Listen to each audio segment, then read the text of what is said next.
Hello guys, it's very good to be back. It's been 2 weeks since I last uploaded a video. There's still a code for 20% off everything on my website. So if you want to get the samples and stuff that I used to make this track that I'm about to show you, you can go ahead over there and yeah, you can check it out for 20% off. Now before we get into this how to Retrovision video, I just want to say that my uploading schedule will be a bit different starting from now, just because I want to focus to make the videos even better, more entertaining, and just overall, you know, better produced songs and whatnot. Yeah, I just wanted to let you know that. But doing YouTube is the best decision that I ever made, and I really enjoy it. So I just want to thank you guys for the support and for, you know, for sticking with me and helping to grow the channel. It really means the world to me.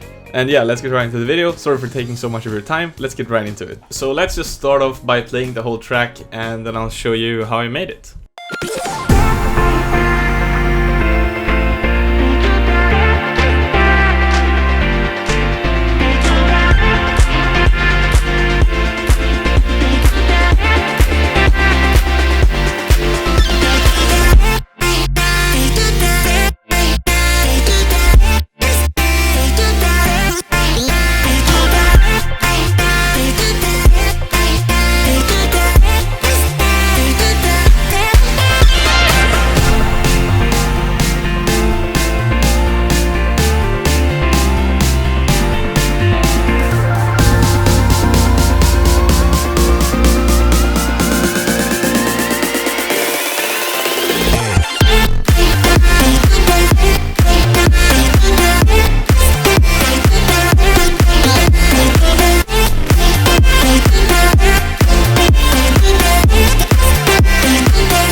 So yeah, let's start off right here in the beginning. We have a bunch of Kashmir samples here. It is this little game effect, as well as these tape stops, which are very reminiscent of Retrovision, in my opinion. And here we have this little gamey sounding, like, I don't know what to call it. It's like an ARP. And all it is are these super short notes, and it is the simple Flux preset from my Silent Sound Bank, 20% off, very nice. After that we have a bunch of effects like downlifters, drones, ambient shots, etc. And this drone just keeps on going. It really fills stuff out, and it makes it sound just a whole lot better, basically. Next up we also have this ARP.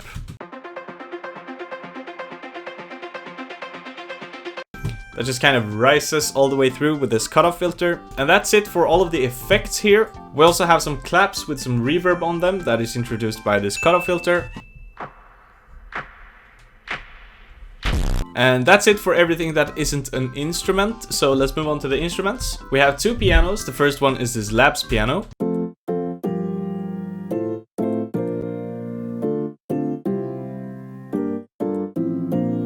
And processing wise, I have an OTT, a free filter, and an EQ to cut off everything below 100 Hz, somewhere around there. And next up we have this piano. It's the FL Studio Close Grand.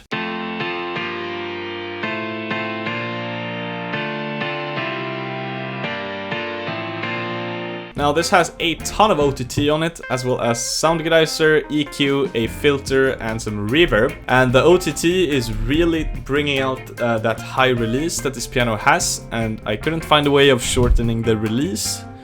Maybe I'm just stupid, but I don't know really how to do that. So what I ended up doing over here, we'll get to that more in a second, but I had to create a volume automation to kind of bring down the release between the notes, because I wanted it to be more choppy, but we'll get to that. Next up we have this bass. And it's preset number 23 in my sound bank. It's called Bass Chili, and it has some OTT. It also has a limiter on it to make every single note the exact same volume. And we also have a free filter to remove everything above 108 Hz. Next up we have these chords.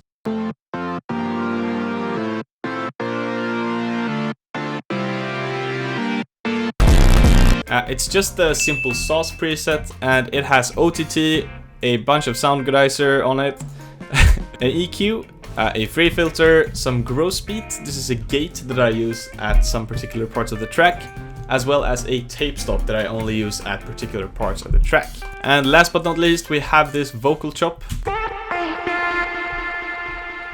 And as you can hear, it has a ton of delay on it. It's almost too much, but you can't really hear it that well in the complete mix. But as you can see, I have an automation clip for both the reverb and the delay, so I have complete control over it whenever I want to like remove it. Second part, before this cool little break thing over here, is I bring in this clock, as well as this kick, this little build-up loop, as well as this top loop. And right before the next part starts, I have the tape stop things again, and together with the ARP thingy-dingy that goes down this time, it really helps everything come to a natural stop, kind of. So I really like that, it sounds really cool.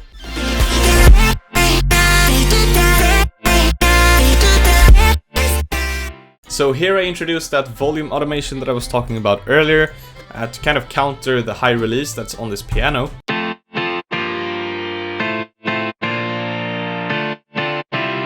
And the Labs piano is gone at this point. There's just this piano, the bass, and the chords, and the vocal chop. That's the only thing that is playing here, and it's very, very dry. The bass, I have this little slidey note on it. And I think that does a lot to this part. It just makes it feel a bit different and like pretty cool sounding to me. It has like that... I don't know, it sounds really cool. The vocal chops are completely dry at this point. The reverb and the... Sorry. The reverb and the delay is completely brought down. And the chords have this little gate thing on them. For the second part of that little break, we have a little fill to kind of introduce the next part, as well as this top loop, and the ARP, and the claps.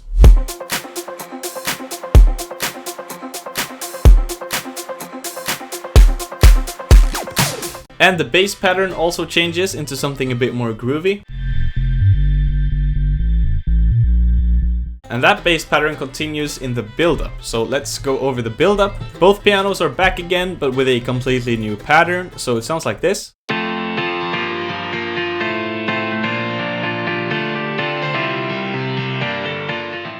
So it has a lot more movement to it this time. We have a bunch of downlifters, ambience shots, and impacts. And just some random samples that I found on Splice. This is kind of a Ellis disco vibe strings thing. It sounds really cool. We have some hey shouts, as well as this little vocal sample that becomes part of the build-up later on. And 2 build-up loops and 2 snare patterns. And right before the drop hits, we have this really cool vocal sample from Splice. It's used in a ton of future house and bass house tracks, and I don't know, it feels a bit Retrovision-y to use this, I don't know. We have a super simple kick and clap pattern. And I should probably have removed the reverb from the claps, but I'm lazy, so I didn't do that. We have the groovy pattern of the piano with the volume automation. We have the same groovy bass as before, as well as a new bass layer to bring some more grit, mids and highs, and also a bit of stereo to the bass.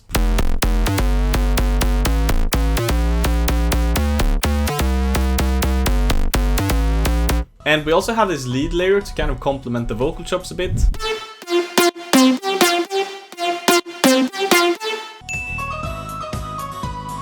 We have some brass shots, of course.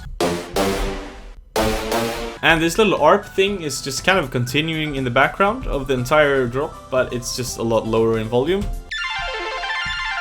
It just helps to kind of keep the energy up a bit and fill out the spectrum. And we have the vocal chops completely dry this time. And on the second part of the drop, we have these 2 top loops. That's pretty much everything, actually. So overall, it's a super simple project, and yeah. Let me know down in the comments what you think. I will for sure make another Retrovision tutorial sometime. Just because he makes so many different kinds of music, it's just fun to make stuff that he would make, I guess. Retrovision, if you're watching this, I know you watch a bunch of these tutorials on YouTube. I'm a huge fan of yours, and you should be proud of what you have accomplished. It's really amazing. that's gonna be it for today's video, guys. I really hope you've learned something, and if you did, please smash that like button and hit subscribe for new videos every week. A huge giveaway at 10k subs, so help me reach that, and you will win a bunch of cool stuff. And yeah, bye bye.